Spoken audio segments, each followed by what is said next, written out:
Lecture of basic math and calculus. हम trigonometry से start करते हैं। हम ट्रिग्नोमेट्री अप्लाई करते हैं किसी भी राइट एंगल ट्रायंगल पे, एज यू कैन सी है। तो ये जो राइट एंगल ट्रायंगल है, इधर हमने एंगल कंसीडर करा कुछ ठीक था, तो उसके सामने वाली साइड हो जाती है परपेंडिकुलर, एंड ये जो हो जाता है तुम्हारा उसके नीचे, परपेंडिकुलर के नीचे वो हो जाता है तुम्हारा बेस, ठीक है। एंड ये तुम्हारी बड़ी वाली सबसे हो जाती है हाइपोटेन्यूस, ठीक है। इसी से एक थ्योरम आती है, इसे कहते हैं हम पाइथागोरस थ्योरम, जो कहती है बेस का स्क्वायर प्लस परपेंडिकुलर का स्क्वायर इक्वल्स टू हाइपोटेन्यूस का स्क्वायर। आपने सुने होंगे कई सारे टर्म, जैसे कि sine theta, cos theta, tan theta, cosec theta, sec theta और कॉट थीटा। तो तुम्हारा साइन थीटा होता है परपेंडिकुलर अपॉन हाइपोटेन्यूस, तुम्हारा कॉस होता है base upon hypotenuse, and tan होता है तुम्हारा परपेंडिकुलर हाइपोटेन्यूस। अगर तुम 1 अपॉन टेन कर देते हो तो तुम्हें कॉट मिल जाता है, अगर तुम 1 अपॉन कॉस कर देते हो तो तुम्हें सेक मिल जाता है, अगर तुम 1 अपॉन साइन करते हो तो तुम्हें कोसेक मिल जाता है। आगे बढ़ते हुए कुछ छूटा नहीं हमारा। अब एक क्वेश्चन इधर लिया है, कह रहे हैं कि ये वाला जो आपका एक हमने जैसे एक एंगल कंसीडर करा है, उसके सामने वाली तुम्हारी क्या होगी परपेंडिकुलर, मतलब 2 metre is your perpendicular and 3 metre is your base. तो हमें बताओ x क्या होगा, मतलब हाइपोटेन्यूस। पाइथागोरस थ्योरम लगा तो इसमें तुम्हें पाइथागोरस थ्योरम लगाई तो तुम्हें ये मिल गया, ठीक है। बहुत बेसिक है, इसलिए हम इधर कोई कैलकुलेशन नहीं कर रहे हैं। जहाँ पे हमें कैलकुलेशन की जरूरत पड़ेगी, जहाँ पे लॉजिक लगाने की जरूरत पड़ेगी, हम वहाँ पे करेंगे, ठीक है। और वहीं पे पूछ लिया कि बताओ साइन थीटा क्या होगा। As you know sine theta equals to perpendicular upon hypotenuse, है ना। तो परपेंडिकुलर तो हमारी 2 थी, याद हो तो इधर 2 इधर 3, है ना।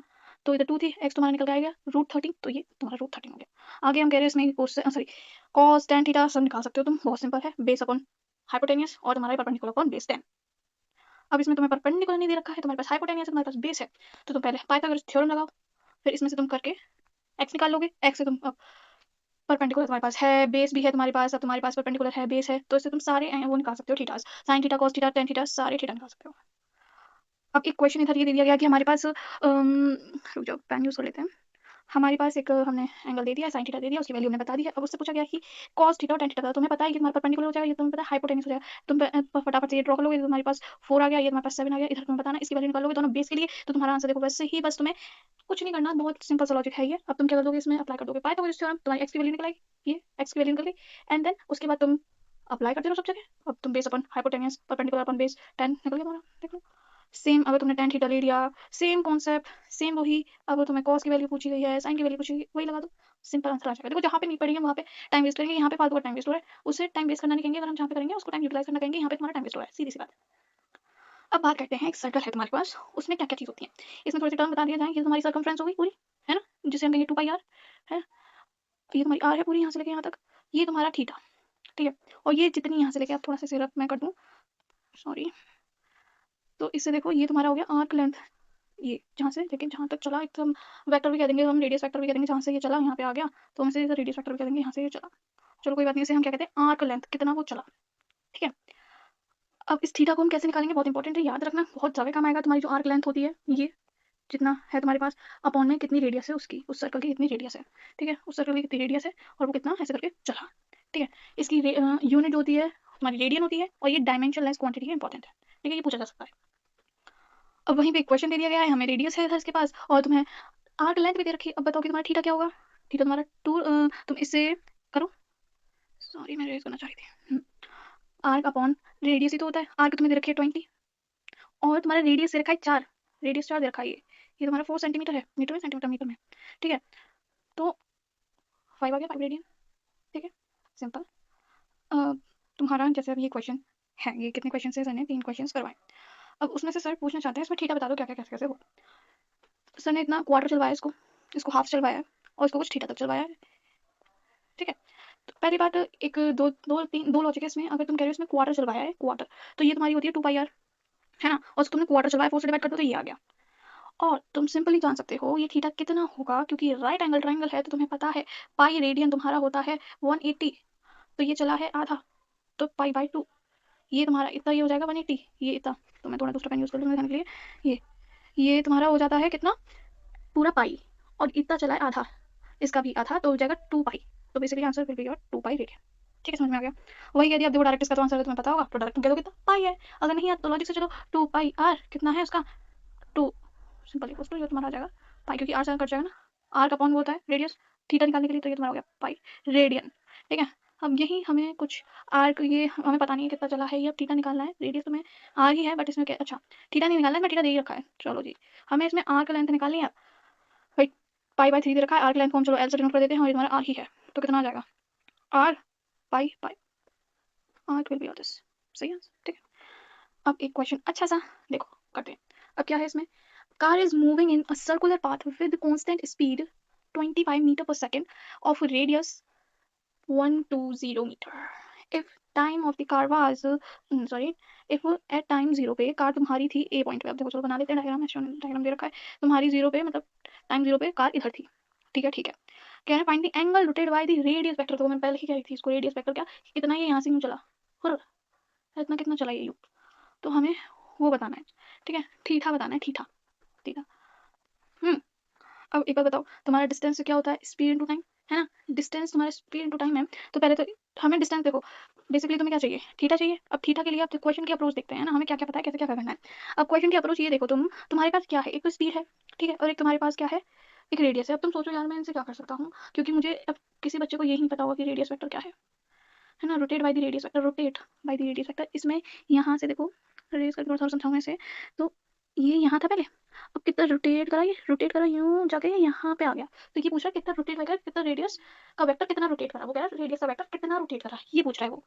तो अब तुम्हें मतलब कि क्या बेसिकली पूछ क्या रहा है वो, थीटा ही तो पूछ रहा है वो, है ना। ठीक है, थीटा पूछ रहा है वो। अब तुम देखो हमारे पास क्या क्या चीज़ है, रेडियस तो है पर आर्क नहीं है।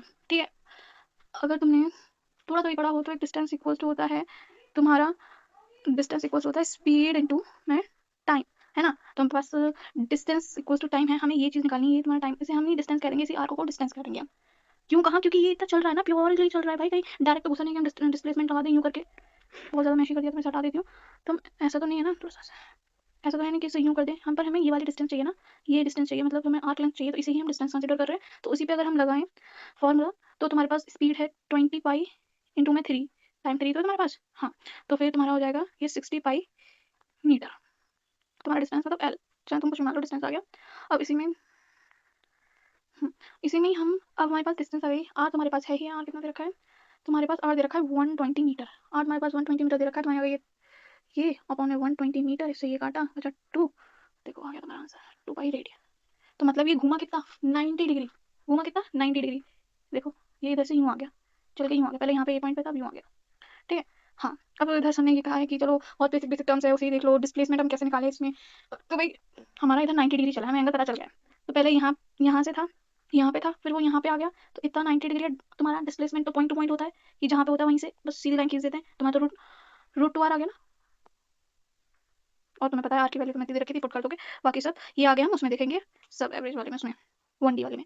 अब सर ने बताइए कन्वर्जन बताइए हम कैसे करें, एंगल को डिग्री में कैसे करें। तो मैं सिंपल कुछ नहीं करना है, इधर भी सर ने कहा है कि सिर्फ पाई को हटा के तुम 180 लगा दो। हालांकि तुम्हारा जो पाई रेडियन होता है उसे हम कहते हैं 180 डिग्री। ठीक है, 180 डिग्री, चल बहुत बेकार रहा है, 1 मिनट, है ना। इस चीज़ को थोड़ा सा लॉजिकली याद रख लोगे तो कोई बात नहीं है, बट हाँ हमें ऐसा कोई क्वेश्चन करना नहीं है उसमें, तुम्हें डायरेक्ट हटा के जहाँ पे भी तुम्हें पाई दिखे, तुम्हें पता है डिग्री में कन्वर्ट करना है, पाई दिख रहा है हटा दो, 180 लगा दो, डिवाइड कर दो, आंसर आ गया 90। ठीक है, वही तुम्हारे 60 आ जाएगा, तुम पुट करके देखो, बहुत सिंपल हो जाते हैं ना, ऐसे करके याद ही हो जाते हैं आगे तक लोगों को। ठीक है, ऐसे पाई हटा दो, पाई हटा दो, 180 लगा दो, 180 लगा दो, तुम सॉल्व कर दो चुटकियों में। अब आगे बात करते हैं कि हम एंगल से कैसे कन्वर्ट करें रेडियन में। अब जहाँ पे तुम कुछ मत करो, पाई वाई हमें नहीं देखना, हमें इंटू कर देना है पाई अपॉन 180 से, बस हमें इंटू कर देना है पाई अपॉन 180 से। सर ने ये बताया अगर हमें डिग्री से रेडियन में कन्वर्ट करना है तो पाई अपॉन 180 से तुम मल्टीप्लाई कर दो, तुम्हारा काम हो जाएगा बिल्कुल। ठीक है, वही अब देखो इसको 120 है तुम्हारा, इंटू करो पाई बाय 180, काटो इसे 3, सॉरी हाँ से तो है 2, तो तुम्हारा आ जाएगा ये रेडियन में 2/3 पाई, ये तुम्हारा हो जाएगा। ठीक है, 2 बाय, ऐसे ही तुम सारे करते जाओगे, कोई भी प्रॉब्लम आए कमेंट कर देना, बिल्कुल मैं वहीं तुम्हें आंसर दे दूंगी, वैसे कुछ भी तुम्हें प्रॉब्लम नहीं आने वाली है।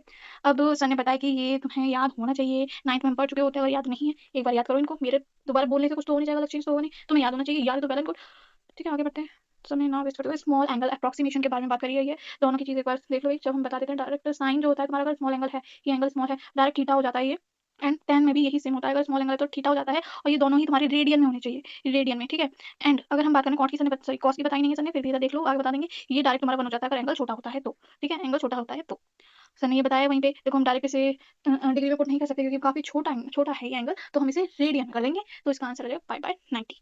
ठीक है, और सर ने इधर कैलकुलेट करके दिखाया था कैलकुलेटर में, एंड डायरेक्ट हमने इससे कैलकुलेट करा था, तो इसका भी आंसर सेम आएगा। तो मैं कुछ नहीं करना, अगर स्मॉल एंगल है तो मैं साइन और टेन में वही जो दे रखा है, लाइक साइन 3 दे रखा है तो 3 तुम्हारा एंगल थीटा हो जाएगा, और उस थीटा को तुम्हें रेडियन में कन्वर्ट करना है, वो तुम्हें डिग्री में दे रखा होगा, उसे तुम रेडियन में कन्वर्ट करना पहले। ठीक है, हो गया तुम्हारा ये काम। हाँ, एक ही बहुत अच्छा क्वेश्चन सर ने इसी पे करवा दिया, अच्छी बात है। सर ने कहा कि एक रिफ्लेक्टिंग सरफेस है, रिफ्लेक्टिंग, उसमें एक इंसिडेंट रे आई, वो क्या करा, वो रिफ्लेक्ट कर गई, कहीं पे रिफ्लेक्ट कर गई, हमने माना कि इधर की साइड वो रिफ्लेक्ट कर गई, इधर का म्यू कुछ दे रखा है, इधर का म्यू कुछ दे रखा है, हमें बताओ रिफ्लेक्शन का एंगल क्या होगा, रिफ्लेक्शन का एंगल। ठीक है, तुम्हारे तो इधर एक कॉन्सेप्ट लगता है, जिसने नहीं पढ़ा आगे पढ़ोगे रे ऑप्टिक्स में। एक होता है स्नेल्स लॉ, जो कि कहता है जो μ1 है मतलब रिफ्रैक्टिव इंडेक्स है, जो पहले मीडियम की जिस एंगल से वो आई है मतलब sin आई, जिस दूसरे मीडियम में गई है रिफ्रैक्ट होके, उस दोनों को हम इक्वल कर देते हैं, तो वो तुम्हारा स्नेल्स लॉ बन जाता है। तो हमें सिर्फ इधर एंगल कैलकुलेट करना है। तो इधर ये देखो, अब इसमें पूछा गया, इसमें थीटा दे रखा है तुम्हें ऑलरेडी, किस थीटा से वो रिफ्लेक्ट करी है, किस सॉरी इंसिडेंट करी किससे आई है, और किससे वो रिफ्लेक्ट करी है, हमें ये बताना है। ठीक है, तो अब तुम करो, तुम्हारा थीटा सॉरी तुम्हारा ये μ1 क्या है, रिफ्रैक्टिव इंडेक्स 1 का 2 दे रखा है। देन साइन क्या है, वो साइन आई, आई किससे आई है, वो थीटा किससे आया है, ये तुम्हारा पाई 80, पाई बाय 80 से इक्वल्स टू में 4, क्योंकि 4 क्या है, पाई बाय तुम्हारा ये म्यू है, म्यू 2 है 4, एंड हमें साइन आर कैलकुलेट करना है। बेसिकली हमें आर कैलकुलेट करना है, बट इधर देखो अभी तुम इससे ये काटोगे तो ये 2 2 से काटोगे 40। ठीक है, एक मिनट मैंने कुछ, अच्छा नीचे चला जाएगा, सॉरी 14 हो जाएगा। ठीक है, ये इधर इधर नीचे आ जाएगा तो पाई बाय 160 हो जाएगा साइन आर। अब तुम्हें पता ही है एंगल काफी काफी काफी छोटा है, तो आर इक्वल्स टू ही तुम्हारा हो जाएगा पाई बाय 160 रेडियन। ठीक है, ये तुम्हारा हो गया आंसर दूंगी ऑन दिस, क्योंकि तुमने पूछा गया angle of refraction will be क्या होगा। अच्छा, लोगों को पहला क्वेश्चन क्या था, क्या समझ में नहीं आया तो मैं दोबारा बता दूं। इसमें एक तुम्हें रिफ्लेक्टिव सर्फेस, मैं तुम्हें इरेज कर देती हूँ फटाफट से और क्वेश्चन बता देती हूँ दोबारा क्या था। अच्छा क्वेश्चन है, बेसिक के हिसाब से अगर चल रहे हो तो काफी अच्छा क्वेश्चन है। अभी के लिए कह रहा है कि तुम्हारे पास एक रिफ्लेक्शन फेस है, उस पर एक रेड लाइट आई, वो कुछ ऐसा करके मुड़ गई, पूछ रहे हैं एंगल ऑफ रिफ्लेक्शन बता दो, तुम्हें आर बताना है। तो एक लॉ होता है स्नेल्स लॉ, वो जो कहता है कि जो रिफ्लेक्टिव सरफेस है यहाँ से आई है उसका एंगल प्लस जहाँ पे गई है उसका रिफ्लेक्टिंग सब्जेक्ट उसका एंगल, रिफ्लेक्टिव इंडेक्स उसका एंगल। तो ऐसे हम सॉल्व करेंगे। आगे तुम्हारे पास इसमें बेसिकली तुम्हें क्या समझाने का था, क्वेश्चन अच्छा है, तुम्हें ये समझाना था कि हमें अप्रोक्सीमेशन कैसे लेना है, कहाँ कहाँ कैसे ले सकते हैं। तो आज तुम्हें बताना था, हमें पता चल गया, क्योंकि उधर साइन कंसीडर नहीं करेंगे क्योंकि बहुत छोटा एंगल है। अब आगे देखते हैं, ये सर ने होमवर्क दिया है, मुझे कमेंट करना आंसर क्या हो सकता है। ठीक है जी, नहीं आता है तो हम आगे से बात करेंगे ही।